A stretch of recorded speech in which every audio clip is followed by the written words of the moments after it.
got something positive to say about me. You always say negative stuff about me. And I'm like, I ain't do nothing to you. No. I ain't see nothing positive that you ever said. I do something positive every day. But that's what I'm saying. Come on, Tony. What I do? What I do to you, Tony? Oh man, so Shedeur said is confronting his biggest hater, dog, Tony Grossi. Tony Grossi been talking cash money trash all off season. Ever since the man been drafted, he's been talking crazy. He's a Dylan Gabriel guy. How you become a Dylan Gabriel guy? I don't know. That's like rooting for any team that played against the Heatles back in 2012. That's how you become a Dylan Gabriel guy. But alright, now I'm glad he approached them. Dude even had to do a laugh and chuckle like, why I hate this man? Why do I be hating on this kid? Because why, bro? Why, bro?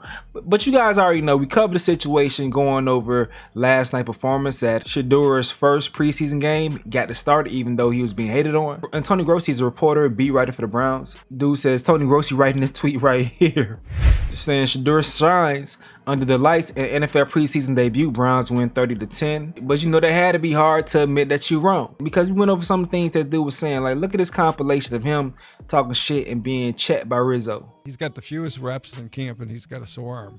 Why? Well, people say he throws a lot before practice and after practice. Well, how counterproductive is that? I'm sure there's a method to the madness. What is it? He's trying to get his arm right, Tone. I'm sure he's probably practiced more now than he has at any point in his Well, collegiate it obviously career. was counterproductive because he's got a sore arm. Okay, so you're using that as a negative against the kid? I don't understand. Jesus, God, would you give him a chance? Well, My God, here's the because his thing. arm's sore? Yeah. What, that's a negative, that the kid's got a sore arm? Yes. Because he's working too hard? The hell out. Working against who? Who's he Get out working of against? here. You got an agenda with that. You're going to, you know what, Riz. Tone? That's going to bite you in the ass. You're of the opinion that this season's all about Shedeur. No, I don't. That's where you're coming and from. I like Shedeur, but even I don't think that. The year for me is about winning. But I like Shedeur and I'm rooting for him. Sue me. What are you going to do? Well, we have the same opinion. I'm respecting the people that like Shedeur. That's their guy. Yeah, but Rizzi also said the Browns are in the entertainment business and they should do what the fans want to see. That's what you said. Go back and listen. Tony, if RJ, play it back for Tony, you. I know this is entertainment. NFL isn't life or death. The teams have to win or lose, but the fans can root for whoever the hell they want to. You're trying to tell them who to root for. You can't do that.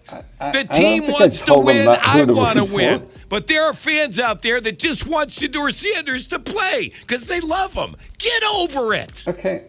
All right, No, have let me fun. say this. Have fun in Charlotte. Listen to you. Have fun you in don't Charlotte. Want to hear it. We'll all enjoy you don't the want to game hear what tomorrow. I'm about to say. We'll listen. We'll you listen don't want to to hear you. what. We'll listen to you today on the next level. I can't go on with this. I'm let sorry. me Goodbye. Make one more point. One more point. No. I think he is going to be the backup at the start of the season, and I think he's earning their trust.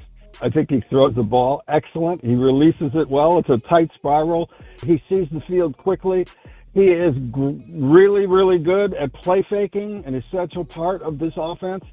And he can move around, and he's got a better arm than you would think a guy 5'10.5" would have. I can see why the Browns picked him ahead of Shedeur, okay? When you take into account his college career, which was much more productive than Shedeur's, he beats him every step of the way, okay? But we don't play college football in the pros, and we don't play without pads on and tackling. So until I see live game action, I'm going to reserve I think my guy can play. I've said it a million times. Yeah, I want to see if Gabriel can play like that too. That's all. I just want to. Well, all turn this doesn't. on the Ohio State game and see if you can play. Tony, they're not playing Ohio State. They're playing the Bengals in week 1. Yeah, they're not playing Baylor either or Colorado State. Yeah, okay. Well, I mean, you're yeah, basing your opinion again, on there's what a big Shedeur did difference. at Colorado, where he was 13-11 as a starter, and he went to the Alamo Bowl.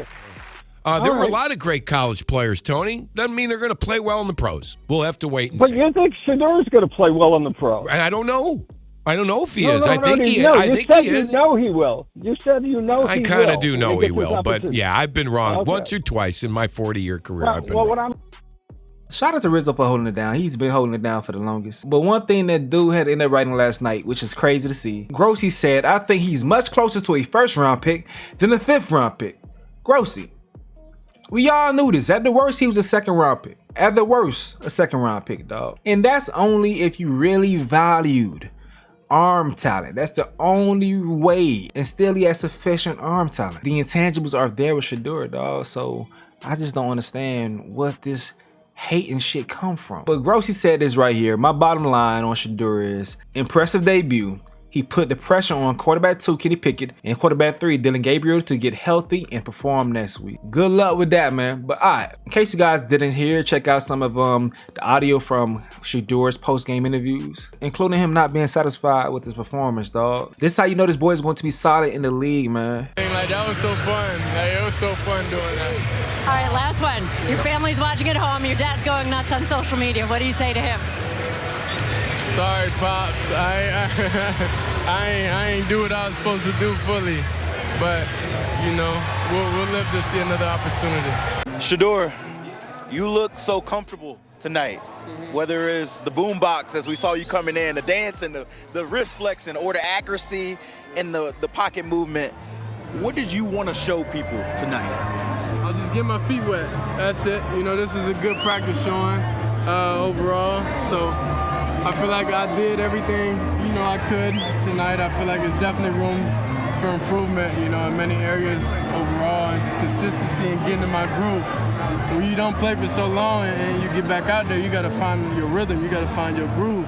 This is the first time for everything. This is the first time not even having Pops as the coach where he know me, you know what I mean? So it's definitely changed and it's definitely different. So it's just adapting to it. But the way how everybody was today and the coaches, you know, I'm just thankful for the opportunity, and the guys out there playing.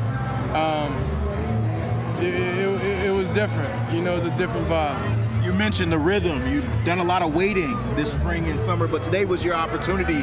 Led 3 touchdown drives, threw 2 touchdowns. What would you grade your performance today?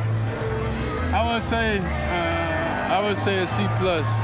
C+? Why? Yeah. It's passing. It's passing because we got the win.